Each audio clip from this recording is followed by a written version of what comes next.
Hi, this is the mobile edge banding press available from Hoffmann Machine Company. Comes in two versions. The mobile 2500 is 2500 millimeters long, about 8 feet, and the mobile 3000 is 3000 millimeters long, about 10 feet. The mobile 2500, which is this model here, has 4 clamping stations across the front, and they're plugged together in pairs, so you have 2 stations total, 2 sets, and the mobile 3000 has 6 individual clamping stations or 3 pairs. In terms of machine overview, starting on the top, we have a preheating station up here. It's a heavy aluminum channel that's anodized and has a thermostat on the end, and you will take your edge band material and set it in here to preheat it or warm it up. You simply place it in here, and this heavy steel channel is set on top. Keeps it nice and straight, keeps it from falling out. Once it warms up in a couple of minutes, you would simply take it out and now place it with the hot side up into the machine.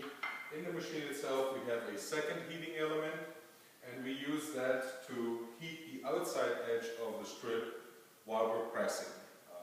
The reason for that is if we only heat one side of the material, there's a chance to induce some stress into the wood.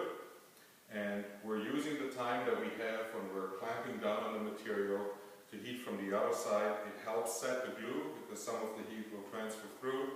More importantly, it equalizes the temperature and the stresses in the edge band. So you place the edge band in the machine here. If you have a miter end, like we have on this sample, there's a miter stop that comes with the machine that has a fine adjustment screw on it.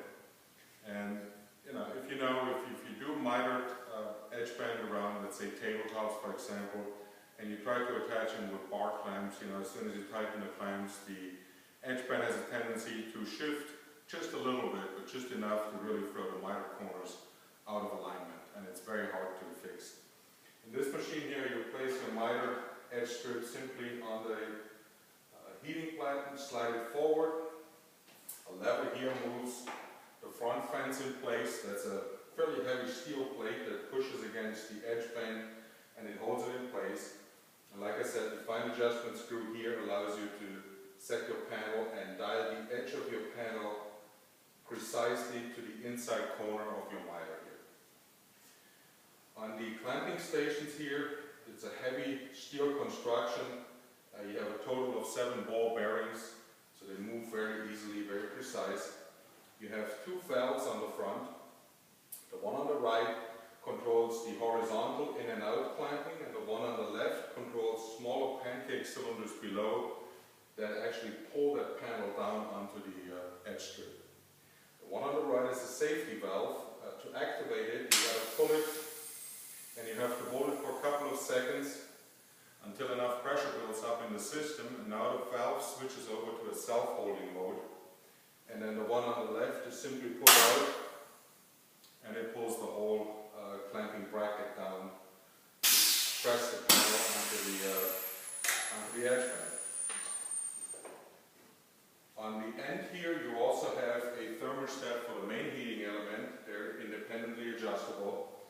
The machine also comes with the table swivel option. There's 2 levers on each side.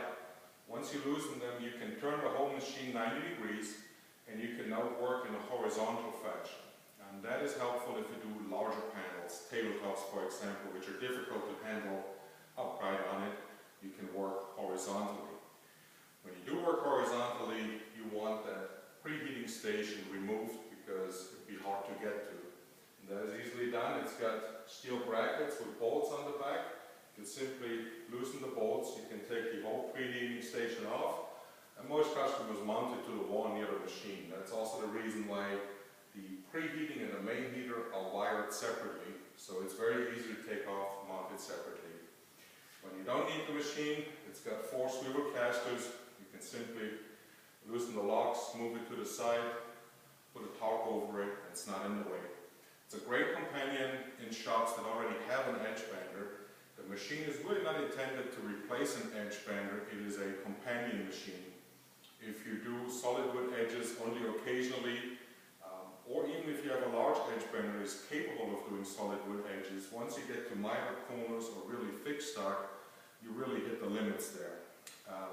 The mobile presses, the 2500 and the 3000, can handle width of edge band up to 4 inches and thickness up to 2 inches. So very substantial material can be clamped in here, pressed down. Another application would be door styles. If you wanted to apply a solid wood edge strip